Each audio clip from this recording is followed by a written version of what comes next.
began when we had the board of studies this year, and we are really impressed by the knowledge in the domain of design from his side. And I also learned that he has been associated with the National Resource Center for Value Education Engineering at IIT Delhi. So I think we'll have a long-term association. And on my request, let me share personally that on my request, he also attended the workshop on human values 2 months back. So I welcome you, sir, on this occasion. And yeah, Shraddha ma'am. So I think we can start the talk now. Yeah. Thank you, sir. Our guest speaker today is Professor Jyoti Kumar, Associate Professor, Department of Design at IIT Delhi. He has been a part of various design conferences as an organizing member as well as a guest speaker. He keeps himself busy with one or the other research projects, apart from being a full-time design educator, and has over 50 paper publications. Sir, it's an honor to have you as our guest speaker today. We welcome you, sir.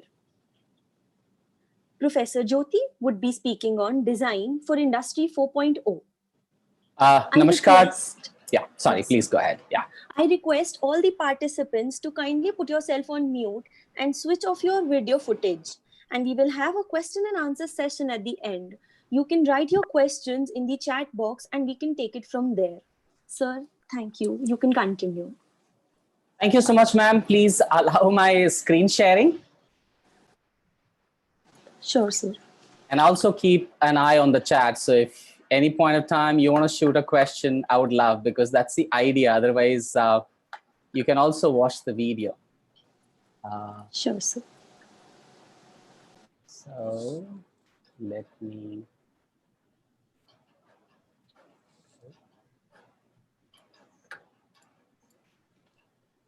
Yes. I'm not sure whether you can all. Can you all see the first screen? Yes, sir. It's visible. Great, wonderful. So, unfortunately, because of the screen adjustments, it'll take a while. I think there are about 60 people right now, and 64 to be precise. And we have about an hour, isn't it? Yes, yes. We have about an hour. Certainly. So I'm going to make it full screen, which means I won't be able to see any one of you on the video because the whole screen will take this up. But I would love, and I'm able to look at the chat. So I would love to receive any questions even during this time. So out of an hour, I propose that I talk about 20 minutes, okay? And 40 minutes we have interaction. And thank you so much to Director Sir and HOD Sir and all the colleagues there. It's a great opportunity for me as well, because being a professor, the job is to profess, you know, and if I don't get an opportunity to profess, I'm an idle. Okay, so thank you so much for organizing this. Unfortunately, because of the lockdown, we can't see the faces of each other, at least the students and the members who are there. But please feel free to switch on your cameras anytime or put the chats. Great. So to begin with, what is it that I'm talking about? I'm talking about Industry 4.0. And whom are we talking to? I guess most of the students here are, or most of the listeners are in some way related to industrial design. So why are we talking about Industry 4.0? What is it? Well, let me start my story with the dagger that you can see on the screen. Europe was importing Indian steel in some product form for a very long time. And India was probably the most sought after in its product design. And that used to be a story of excellence. And if you go into the detail of it, if you look into the East India Company's archives, there's details of tons of swords made out of very special and very high quality of steel called wood steel being exported to different parts of the world, as you can probably see by that journey map, you know. And the whole process of that production was centered in rural areas where people used to make it by hand with a lot of hammering going on. A recent research paper published in Nature in 2006 has brought forth the reason for the strength of that particular steel which was exported from India. It was called Damascus's sabre. The name, you can go into history and take a look at the YouTube and you'll be able to understand why it was called that. But what they found is that because of some special treatment that was given to that steel, it had carbon nanotubes developed in it, which was the reason for its strength. I wanted to begin today's discussion with this. And I'm sure many of you would have heard about how India used to be the most prolific country in terms of economy and size of economy up till 1st century BC. And then China took over, and after that, the world took over, and America took over. Sorry, it's reverberating. Yeah, I think it's better now. Great. Is it reverberating for you also? Hello. Yeah, little bit. So maybe somebody's mic is on. I request all the participants to kindly switch for your mics. Yeah, thank you so much. Sorry, sir. These are technology issues. Please don't feel sorry. I mean, yeah. So yeah, these are some issues. But otherwise, if you want to talk anything or share, please type in. Maybe I can keep an eye on the chat. Great. So going ahead. So this was, and this is a picture of the world, how the world has moved, how the products were designed in India, exported abroad through silk routes or other routes. And there were lots of such products being exported. And this is the situation 2018, where United States is the largest economy in the world, and India is maybe, about 1/9 or 1/8 of it. Now, this is the background with which I want to now enter into Industrial Revolution. What is the reason because of which the economies have changed, and how the product designers can play a role in it? See, the world has undergone 4 industrial revolutions.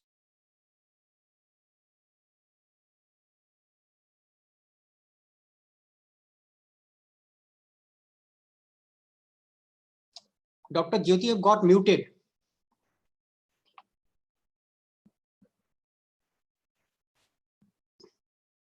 You've got muted. Yeah. So I don't know what part I missed. So did I miss this slide completely? Yes, yes. Was it clear on the other screen? Okay, great. So I was here, probably till here you were able to listen, right? Yeah. Okay, great. So I was discussing how the economies have changed across time globally, and I'm trying to look into why it has happened. And today, United States is the biggest economy, followed by China and Japan, Germany, France, and then comes India. Now, so I'm trying to look into the reasons, and I'm trying to get it to how design can help that. So first industrial revolution, which started with development of steam engine. You've all heard about that story, the famous story of James Watt, how he saw one day that steam in his kitchen, when the rice was boiling, the lid went up and down, and he got an idea how I can get my horse's work done from steam engines. And that's why the whole measurement of power started as horsepower. How many horses work can the machine do? And James Watt steam engine got into many different products. And looms, which used to be one of the central economic activity in England, got transformed into mechanized looms because of the steam engines. And then England were looking for markets, and were also looking for places from where they can source cotton, and they landed up in India. And we know about that business that happened with the East India Company, a very dirty kind of business. And it continued. And in this first industrial revolution, which started with this mechanization, started expanding itself from its center. And you can see over years, it's spread across the globe. But you look at when it's arriving at India, it's very, very late. By that time, we were not able to catch up. And this implication of the industrial revolution being led by UK clearly demonstrated in the economies. And it took away most of the businesses of textile production in India. And if you remember Gandhi's movement of Swadeshi Andolan, and how in large numbers the clothes, imported clothes, were burned as part of the freedom movement. Now, first industrial revolution continued to empower designers to come up with newer products, with new ideas. And there was another person who started flying, the Wright brothers. And then because of this extra power that some of the countries had got because of the industrial revolution and the technologies related to that, wars were waged and planes bombed the enemies. So far, just to sum up, what I'm saying is that India used to be a large economy when the productions used to happen in small groups in remote villages where experts would make something like a sword and sell it and export it to Europe. Now, first industrial revolution reversed it. Now we had Europe selling its product to India, and then the East India Company landing it in India. The second industrial revolution was about assembly line productions. So Ford was one of the companies to start using specialization of labor, and how in moving assembly lines, people with specialized abilities would add value to the whole thing. And this also led to the democratization of factories. More women started participating, and bigger factories were set up, large scale productions happened. And this again had its impact on the economy. So further and further, the centers of these revolutions became richer and richer. Third industrial revolution, which was about computer-led automation, where robots started assembling the products without the help of human beings. The human beings were mostly assisting the robots. Earlier in industrial revolution 1 and 2, the machines were assisting the human to make the product. Now here, the humans started assisting the robots to make a product. Now is the era of the fourth industrial revolution, which is about to happen. It is just beginning. At this point of time, let me also bring to your attention that how India as a country, and I guess I'm talking mostly to Indians, I hope there's nobody from abroad here, because sometimes, yeah, see how India missed the first three industrial revolutions. First one by a large margin, because we were under the foreign dominion, and we could hardly have done anything about it. In fact, most of our practices got killed or destroyed systematically as per policies. This fourth industrial revolution seems to be a very interesting opportunity. That's why I thought of discussing this with you all. Recently, I completed guiding a PhD on this topic of how industrial designers can add value to the cyber physical systems. Now, what is cyber physical systems? So what is being envisioned now is that the next industrial revolution, which has started in Germany, and it's a German company which named Industry 4.0, and it's spreading very widely. In India also now we have got hubs being created for it. What it is saying is, because of the Internet of Things, every object around the industry, in the industry, with the consumers will have an IoT device in it, which means any two products can talk to each other. Factories will have systems which will be having enormous numbers of sensors in them. And all of these sensors would, through artificial intelligence, self-deciding the activities of what next has to be done. It's only about coding. You can code and program, whatever be the logic, the machines will work. So these cyber physical systems, means physical system and cyber systems coming together, would eventually be designed and used by human beings to run these factories.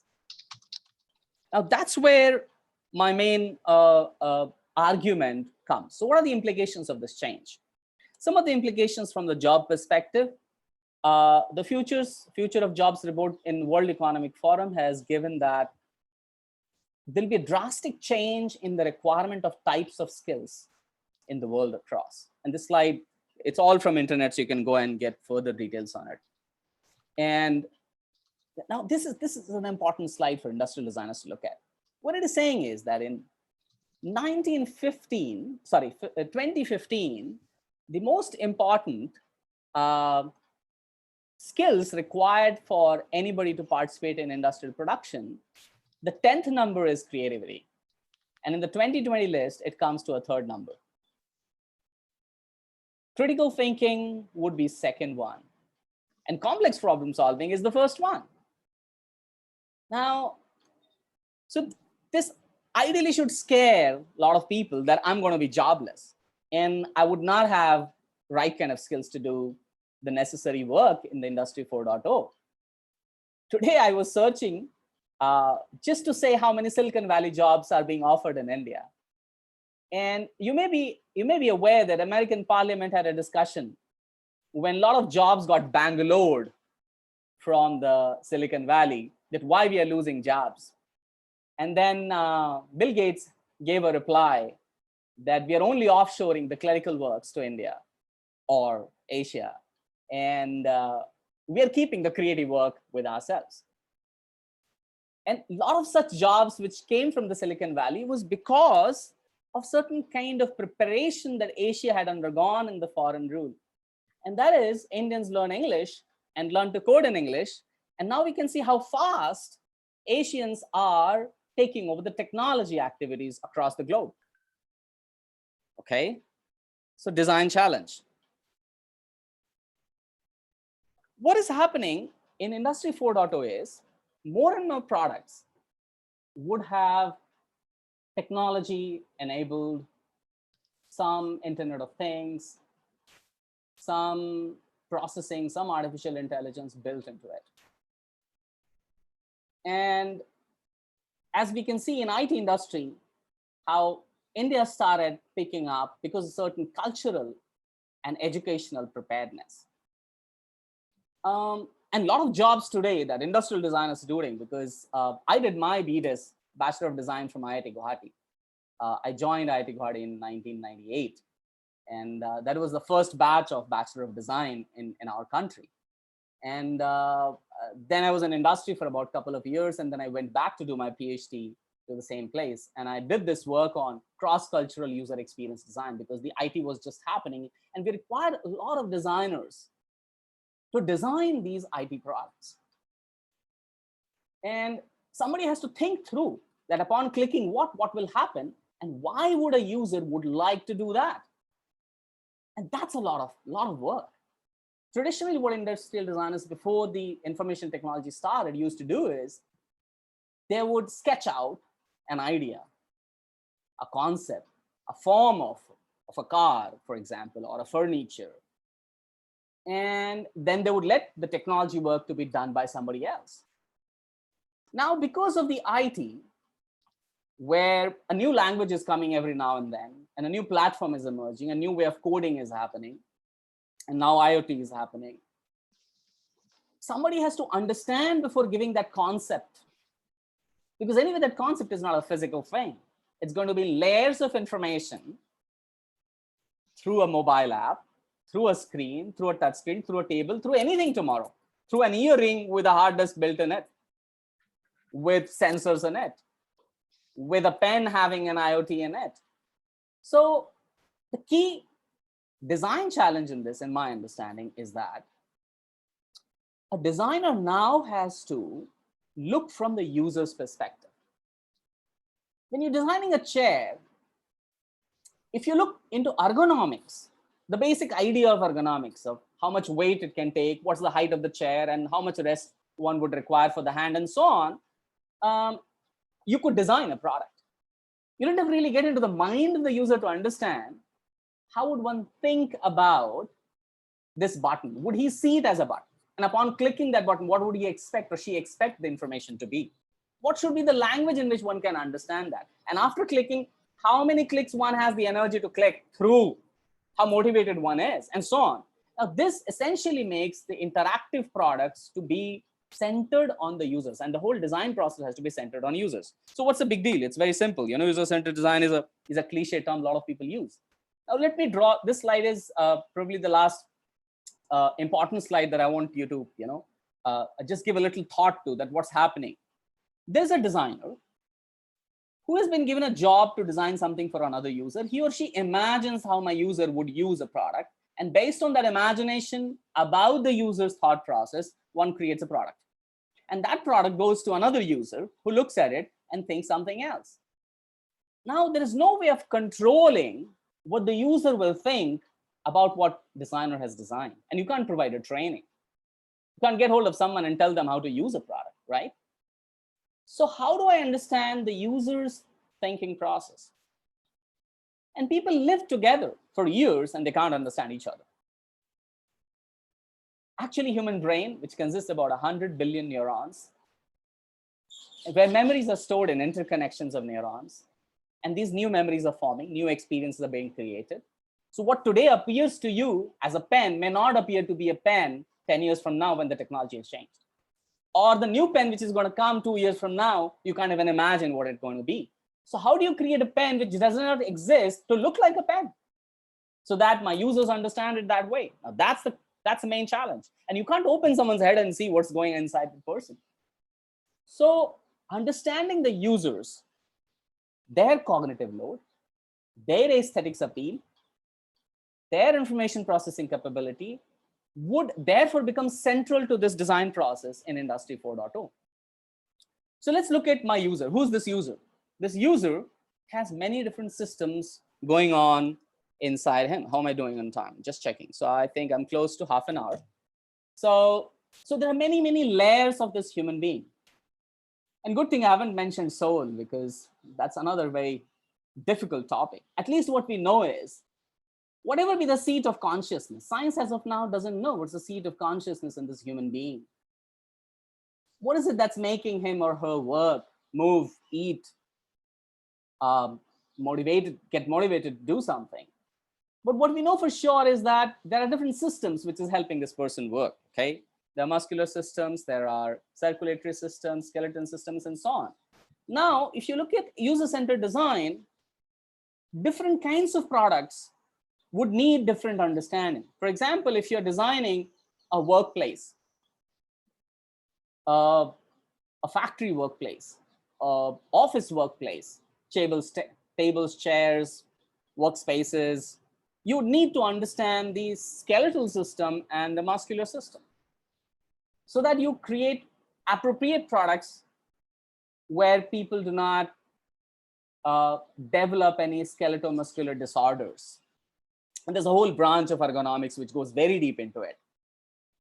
The one that I want to go deeper here a little bit is the nervous system.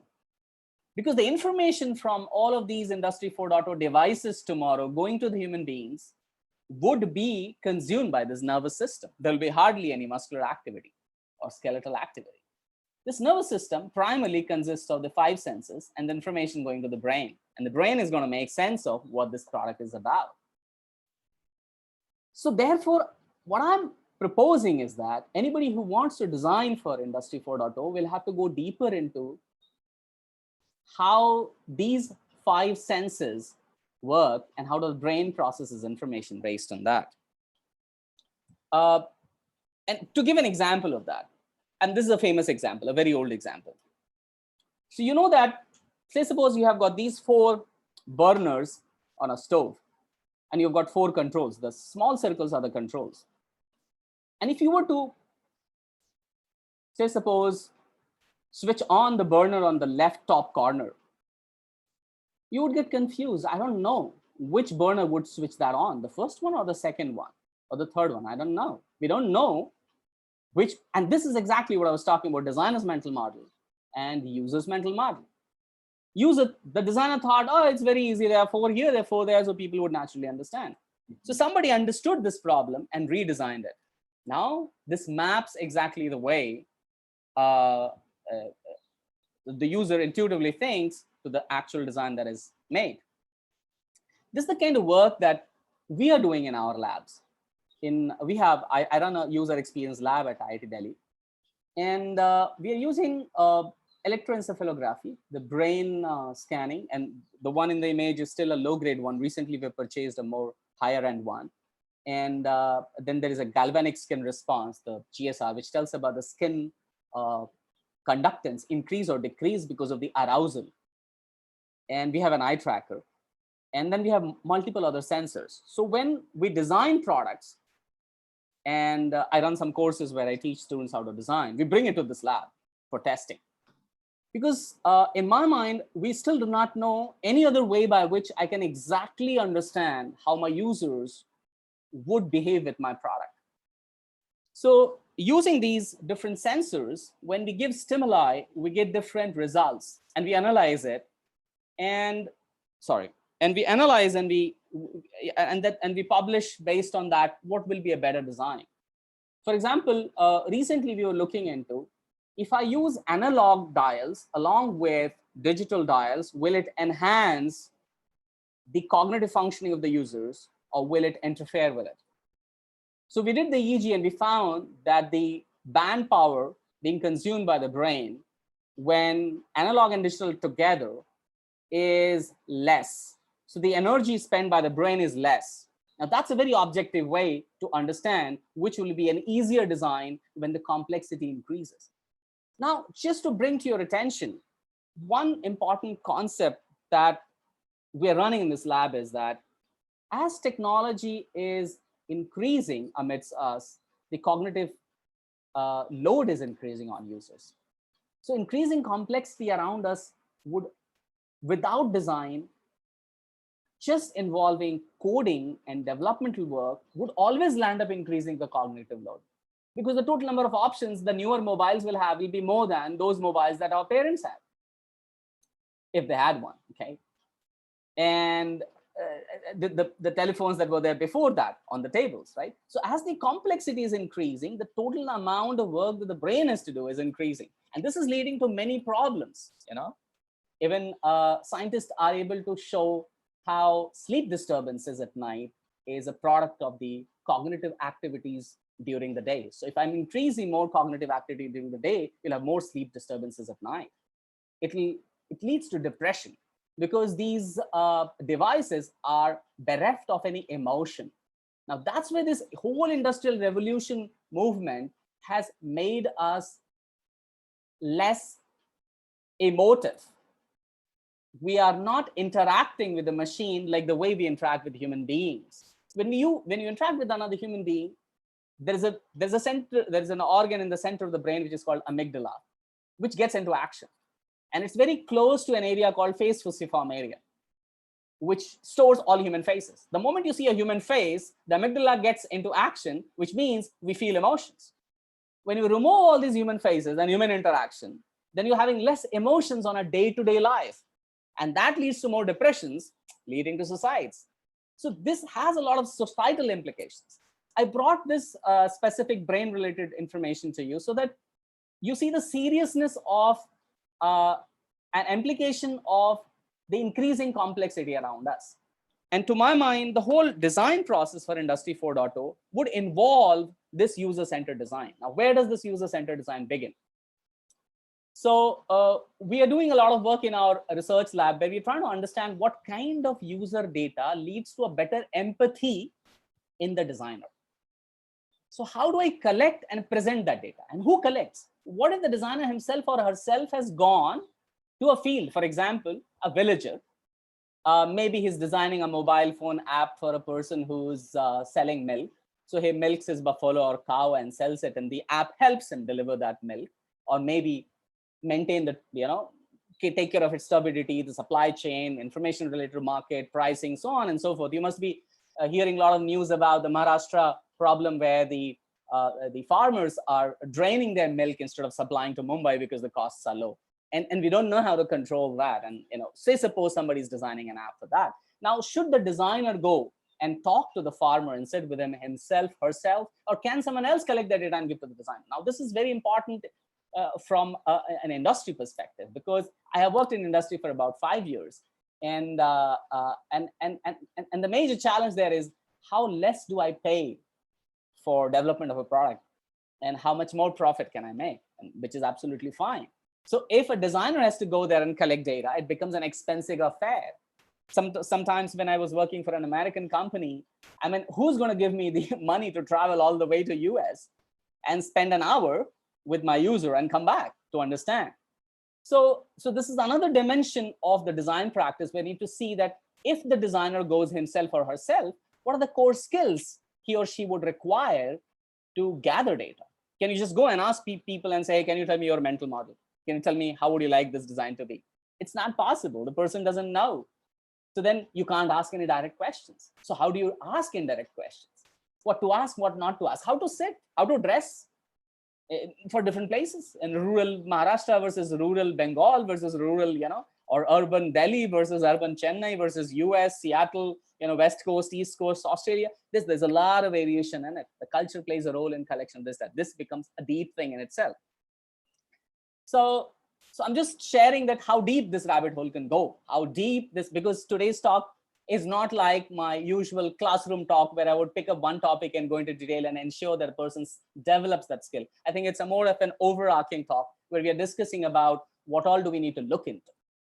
So going ahead, so we create these kind of empathy exercises, give it to students and see whether this empathy exercise is working or the other one is working, and how the designer would develop solutions depending on different kinds of. So any of you who are interested in reading some of my papers can go and search online. So I don't want to cite more. I mean, yeah. So that's pretty much it. And now I'll be very happy to take some questions. I guess I was able to take about 30 minutes.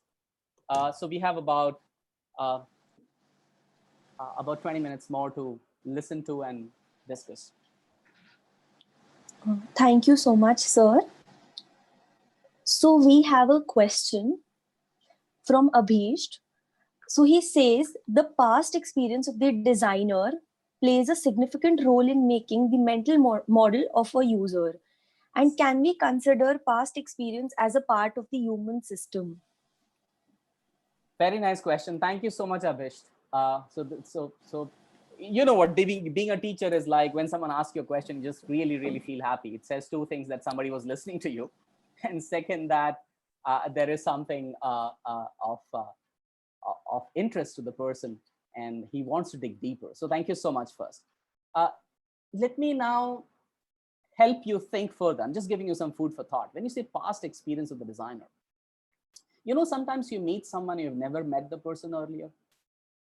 And the first look itself, you say, yaar, ye bahut badhiya aadmi hai. Or you say, oh my God, I don't want to talk to him. Now, what past experience is causing that? Keep thinking, okay? I'm just giving you food for thought. So when you say past experience, the designer plays a significant role in making the mental model of the user. And can we consider past experience as a part of the human system? So this thing goes very deep. Science still is struggling with whether the source of memory, which is the past experience stored somewhere, is in the nervous system or beyond the nervous system.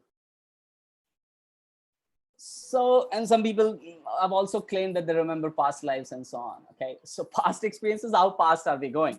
But in principle, I agree with you that yes, the mental model of person is based on what one has been subjected to, mostly in this life. Okay, right now, for a moment, we are only considering. Okay, so you know that this is a pen because you might have seen a pen like this, and probably this is definitely a pen because you can easily relate to it. But if I produce some different kind of a pen, you can't really make out that it's a pen. Or is it? Or different kinds of pen, right? And if there's an object that you have never seen, and if I produce in front of you, you'll be struggling what it is because you have no past experience. You do not have a mental model of this object. So you can't, it's not a mobile phone, right? There's no screen, okay? There's nothing. So you can't make out. So if you have not been subjected to this, now say suppose I create a new memory in you or a new mental model in you by telling you this is a remote of a screen, okay? Okay, I'll stop at the moment. Now you see that yes, as you get trained, as you get exposed, you form new memories. You therefore form new mental models which help you. I'll give you an example from the industry, my industry consultancy work. So this person called Jacob Nielsen, he is the person who wrote the first book on usability engineering. And he has this company called useit.com, and they have a huge business in designing for usability. And they put a lot of white papers, and some of them are expensive, some of them are free. You can try and go and look at that. So he was opposed to the this whole idea of hamburger menu. when it emerged. Its hamburger menu is not very old. It's probably just last 7-8 years, and last 2-3 years it has become very popular. He was opposed to it because people do not have a mental model of a hamburger menu. The 3 lines you see, the hamburger menu, which is there on mobile phones, and nowadays even on the web, it has started appearing. And the basic idea was that people will not be able to use because they do not have an idea of it, of what it is. But what science is telling us is that young people, even if they don't have an idea, they start exploring. Old people are cautious. So if you're creating a design for old person, you should strictly match the mental model. But younger the person is, you can try newer things. Because, I mean, you see, a young child would try out many things on a daily basis. We at our age try out less, and an older person tries out less and less because the brain is saying, don't try out. I'll not support you. And when the young child falls down daily and gets up and starts walking, an old age person falls down, there'll be a very big problem for him, right? So nature is also, so keep thinking about it. I don't want to give you an answer because, of course, in design, we don't have formulae. The moment we have formula, it's no more a design activity. Then you can, probably it becomes an engineering activity where you have a formula by which you can load a variable by a certain amount. Here, the number of variables in design thinking are too many for any formula to accommodate. And there's a lot of fuzziness in each of those variables. So therefore, I'm not giving you an answer, but I hope I could partially answer you. The next question is from Sajan Tikare. It's a known name, it seems. In past experience, not aligned in the best solution, is it still suitable to go on and help to mend the mental model towards a better design? Speaking about muscle memory that people prefer to keep, even if it's a bad impact on the user without their knowledge. I couldn't really understand the last part of it, but first part I'm completely with you on this. See, so, and that's what I was trying to answer towards the last part of my previous questions answer. See, yes, so mental model has to be considered while designing, but we are not saying that you should absolutely match in all conditions for all users. For example, game design, right? The whole idea of gamification is that there's novelty. The moment you make it standard, it's no more a game, isn't it? I mean, if you played a game, you would not like to play it again. So there has to be something new. Now, this is just opposed to that whole idea of usability. So in fact, this UX design phenomena and the usability have to be managed and maintained in a certain way, you know? So if you're engaging with something and learning and doing, given that you have some cheese for it, given that you have some value that you're getting and you're engaging, then the mental models will be created newer and newer, and then it will be further keep on improving. But the key there is to analyze what's the cheese for this person? What is it because of which he's willing to take this pain of learning? I can't hear you guys, but Dr. Sambhav, should we allow people to talk if they want to ask?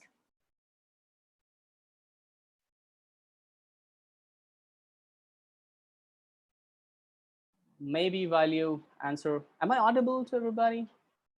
Or am I talking to myself? Yes, sir, you're audible. Oh, that's great. Oh, that's great. So Sajan, okay, great. So I mean, please. So I'm happy that you are replying. So I don't know whether the host would like to allow some people to talk also. I don't know how you pick that, but maybe if they feel that they have not got the real answer or they have a counter question, I would love to also interact through the voice. Sure, sir. Then the person who's asking the question can unmute themselves and ask. Great, thank you. So then I'll move on to the next person in the meanwhile. And I guess there is a hand raise also in this built-in. So people can also raise hands, isn't it? So I can then take a name of whose hand is raised and maybe I'll request that person to speak. So you all can see a raise hand button on the bottom. Okay, going ahead in the meanwhile, Amya, that's again seems a familiar name. This question might be beyond this session, but when we are designing, we design based on the mental model of the user. In the future, when we introduce more of AI technologies, will the system be based on the mental model of the artificial human or the actual human, or whom the system is based? Dear, there is nothing called an artificial human. See, eventually, I mean, this is a very interesting, actually, a philosophical discussion. This planet will be continued to own and dominated by human beings. When AI started, not now, long ago, a lot of movies were made that AI will take over, human beings. And a recent movie also that robot, what was it? Robot 2.0 or robot, you guys have been watching, right? So it's not going to happen. because that's a philosophy. Guys, keep thinking deeper about our existence on this planet Earth. What is it that is making this human progress so much where all other animals have not? An ant is living the way it was living a million years ago. A chimpanzee is living the same way. But human beings, you see what we are doing? We're talking on Zoom and talking to each other through technology. So human beings would continue to be human now. And that's very important for the planet to exist so that we can take care of our planet, that we don't become inhuman. I mean, the word human has many connotations. So this is not going to be an artificial human ever. The human would continue to be driven by something. We don't know what it is. There is some deep consciousness. And I think we should request Dr. Sambhav to talk about that more, because that's also his topic close to very heart, because he's leading at a national level a movement in universal human values. And I'm very, very fond of the work he's doing. And please feel free to chip in, Dr. Sambhav, whenever you feel like. But just, yeah, I mean, because this question that can there be an artificial human, because the whole idea of, I mean, would you like to share anything? I'll just share one thing here, that the present model of living of a human being somehow is not in conformity with what we really want to be. And that's why we are trying more and more for artificial ways of living, or create some artificial artifact of a human being. So what is more desirable is to have that kind of understanding and feeling in the society, which can be termed as mutually fulfilling. If that is not the case, whatever artificial systems we create, that will never suffice. So we can keep on working on some artificial models, but unless we are having some model of living which can be termed as sustainable, mutually fulfilling, not only with the human being, but with the rest of nature also, whatever we'll do will not suffice. So that is one point of view that I would like to keep here. Yeah. Thank you so much. That helps a lot, because yeah, so keep thinking. I mean, guys, all the people who are there, especially the young people who are students or professionals and working, I think we need to shape this whole movement of Industry 4.0 in specific and our civilization in general, through our mutual understanding, through our mutual clarity of what we are headed for. And technology is an empowering agent. So you decide. So first of all, I have disagreed with Amya that there's an artificial human. But coming back to the essence of your question, what you're saying is that, will we design on the mental model of the user? I would say always. Because the driving factor on this planet for all economic, social, all activities is the human consciousness. And I don't want to talk more about that here, but keep thinking about it. So the human would be there and understanding their mental model. Now, what is that mental model? Mental model is a memory. It's a model in your mind of the reality. And unless the model in your mind helps you understand reality, you cannot make sense of reality. So you have to have a model of a pen in your mind to make sense of pen. So you would have something in mind. Now, the penness of this pen is separate from this pen. Okay, let me repeat. There is a penness in this pen, which means there are certain attributes of this pen, which makes it a pen. Now, I can keep those attributes same and change the pen. I can play with those attributes. Now, those attributes, the way they're stored in the human nervous system, is not like a hard disk. It's not like they are digitally present. They're the networks of connections. And you would have since childhood seen many types of pens, thousands of different types of pens. All of them are stored. But then the central quality of the pen or all those pens is stored in a fuzzy way, which is the penness. So your mental model is not a hard thing that it's a pen. It's in these networks loosely. Now, some of them are very, very strong. For example, pen will have to be longish in shape, probably cylindrical. Now, those are very strong attributes. You may change it and make it squarish. It will still remain pen as long as it's long. But what if you make it a cube? Will it be a pen? Now, you see, you're playing with the penness. So that human mental model is not something which is fixed or digitized. It's in the fuzzy neural networks, okay? And we are playing with that. Now, when the AI comes, now what will AI do? See, artificial intelligence is a mimicking of the human's natural intelligence. Or why only humans, entire creation. You look at the plant, there's one seed and it has an intelligence. It grows into a tree. You're trying to mimic. But in order to mimic, of course, there's a lot of issue there of mimicking. But what we're trying to do, in fact, the whole computer was created to replace the mental work of human beings.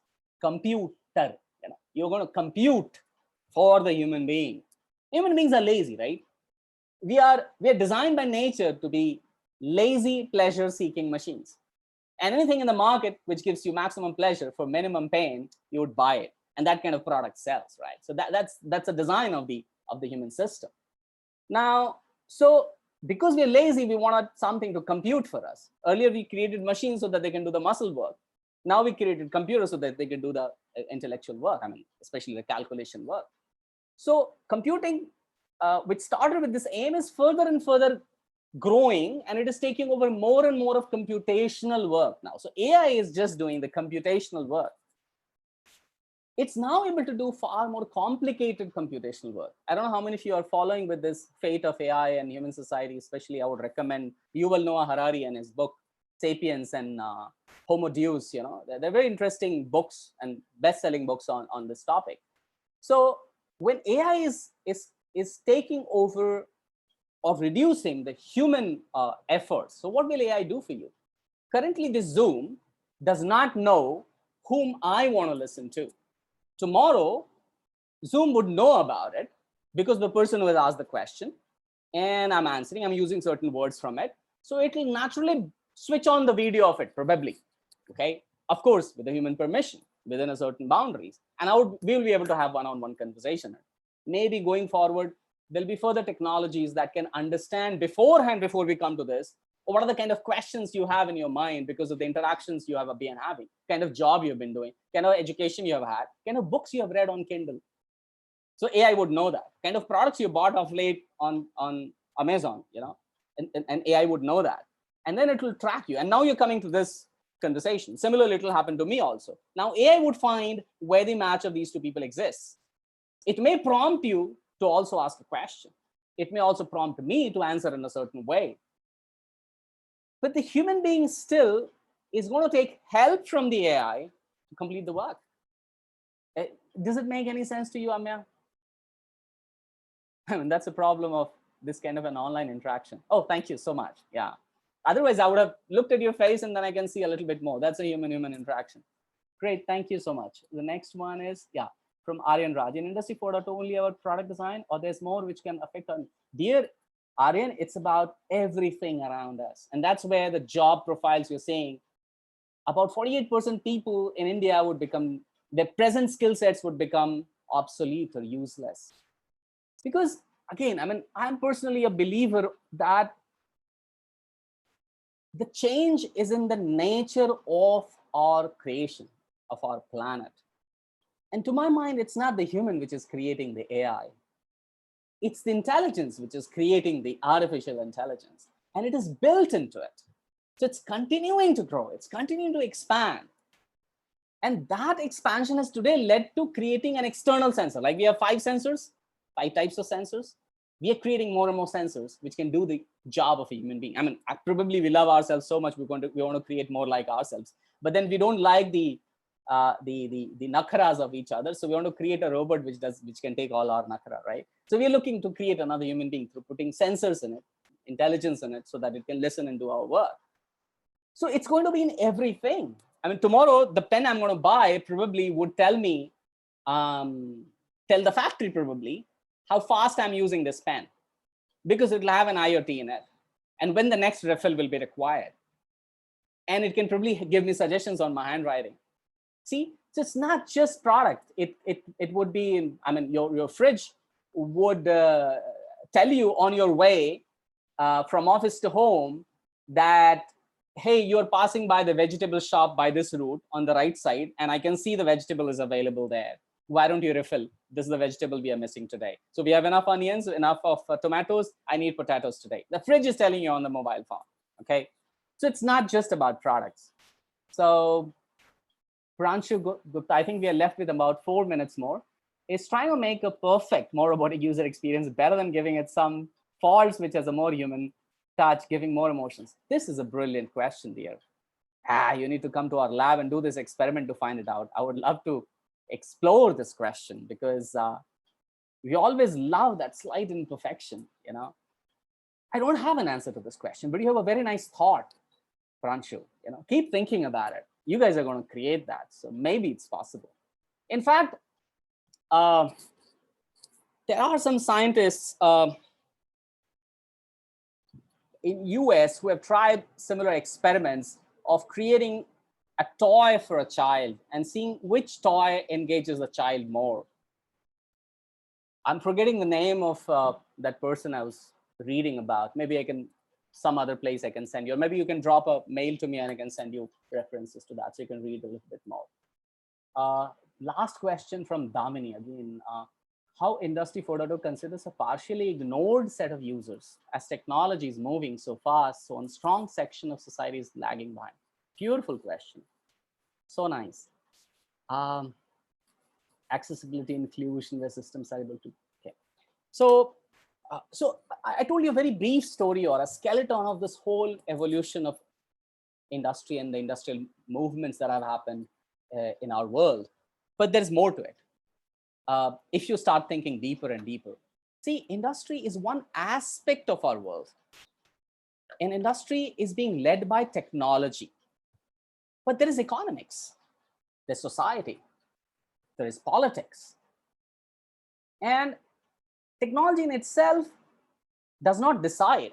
Of course, technology enables and empowers. So a more powerful technology in hands of less evolved people would be a disaster. And we have seen what happened.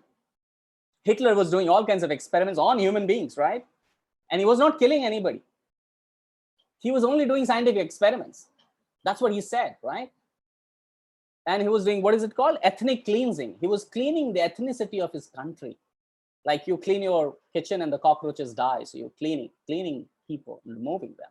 So it's a political will. It's a thought behind it.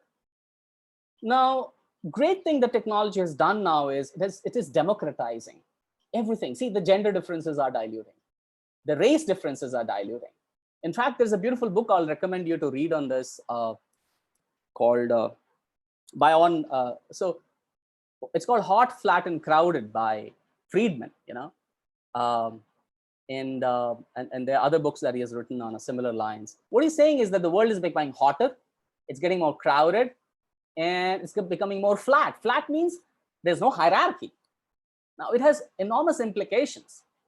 So definitely, I agree with you that whoever is lacking behind in society would, I mean, there'll be a technology available to empower them, but whether they will get or not would depend on the business models created around such products. Because eventually all of you designers would be subservient to some business model.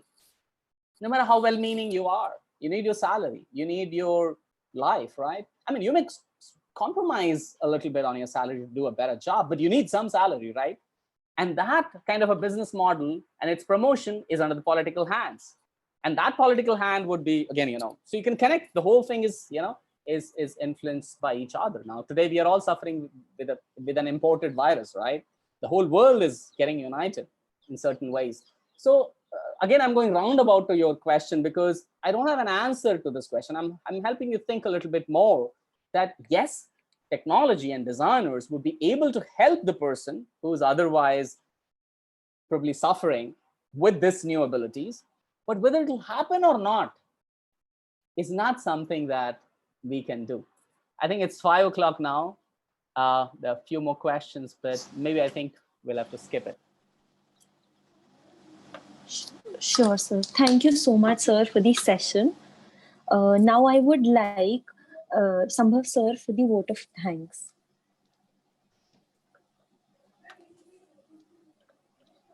Thank you, Dr. Jyoti, for the engaging session that we had today.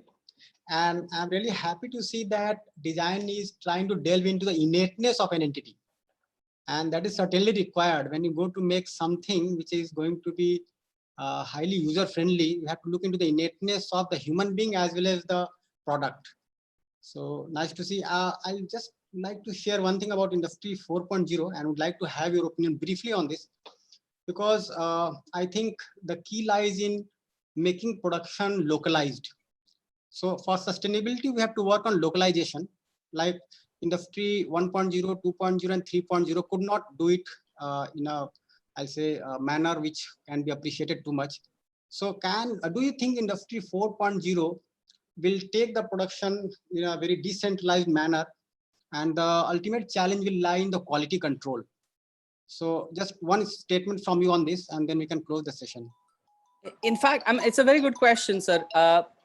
My personal belief is that the way IT industry made the world flatter, flat, okay? So people in US were losing jobs to somebody in Bangalore. In my understanding, our country can gain a lot what it has lost in previous 3 revolutions if we are skilled enough to capitalize on it. And why did we lose on the 3 industrial revolutions? Because we were under foreign dominion. So first revolution never happened in our country, and we are still catching up with manufacturing, and we are absolutely nowhere in terms of manufacturing across the globe if you compare ourselves with China and many other developed countries. See, but Industry 4.0, what it is going to do is, it's going to allow a person sitting in a village in India, a remote village, as long as he has internet bandwidth, to monitor a factory in Germany. And as long as a German capitalist is not forced by its government and finds the labor cheap here, and the person is skilled here, would be able to do that work. See, what IT did, I feel that Industry 4.0 would further expand it. And also our designers will get that job. For long, right now, how many vehicles do you think are designed, which are on Indian roads, are designed in India? You can count them, they're less than 5. It's sad that our logos are being designed abroad. Even now, we are not being preferred. So I think it's about skill. If we are able to develop the skill, and globalization, I think, is going to stay. And it's good that it stays. As long as governments don't interfere with it, it will help the lifestyles to improve across the globe and the wastage to go down. Because there's no point in one person having 10 cars and another millions not having anything to travel by. So if democracy continues to grow and more of jobs gets decentralized and travels across, but then it's all about skill. If we do not have that skill and abilities, we will lose it. That's my thought. Thank you. Thank you. Thanks, Dr. Jyoti. So yeah, ma'am. So I think we can close. So thanks a lot. And Thank you, this sir. is the second series of the online lecture series that we have started. And a good beginning has taken place with your talk. Thank you once again. Yeah. Thank you, sir. Thanks all for joining in. Tomorrow we have a session by Dr. Sumer Singh, Assistant Professor, Department of Design, IIT Delhi. I hope you all join again tomorrow with us. Thanks once again for joining.